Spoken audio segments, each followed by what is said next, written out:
Hi hello மக்களே, chess Prakash சேனலில் என்னடா அக்வா கார்டு காமிக்கிறேன் பார்க்குறீங்களா? இப்போ அதில் நம்ம இந்த வீடியோ அப்லோட் பண்ணியிருக்கோம். இது உங்களுக்கு தேவைன்னா நம்ம மதுரை சரௌண்டிங்கில் உள்ள மக்கள், ஓவரால் தமிழ்நாடு ஃபுல்லாக உங்களுக்கு தேவையானது.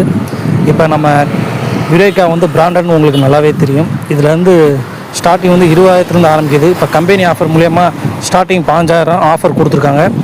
33,000 இருக்குது. உங்களுக்கு எந்த வகையான ஆர்ஓ ப்ளஸ் யூவி வேணுமோ நம்ம இந்த நம்பருக்கு கான்டாக்ட் பண்ணிங்கன்னா உங்களுக்கு நாங்கள் பண்ணித்தரோம். ஆஃபரில் மூலியமாகவே நமக்கு கம்பெனியில் பண்ணித்தராங்க. 33,000 வரைக்கும் இருக்குது. ஸோ நம்ம சேனலில் கொஞ்சம் சப்போர்ட் பண்ணுங்கள் மக்களே. உழைச்சி கண்டிப்பாக முன்னுக்கு வரணும் இல்லையா? ஏதாவது ஒன்று பார்க்கணும்ல. ஸோ அதுக்கு தான் நான் ட்ரை பண்ணியிருக்கேன். உங்கள் மூலியமாக சப்போர்ட் கிடைக்கும்னு நினைக்கிறேன். உங்களுக்கு தேவையான மாடலை பாருங்கள். மாடல் பார்த்துட்டு இந்த நம்பருக்கு கால் பண்ணிங்கன்னா கண்டிப்பாக நாங்கள் உங்களுக்கு ரெடி பண்ணி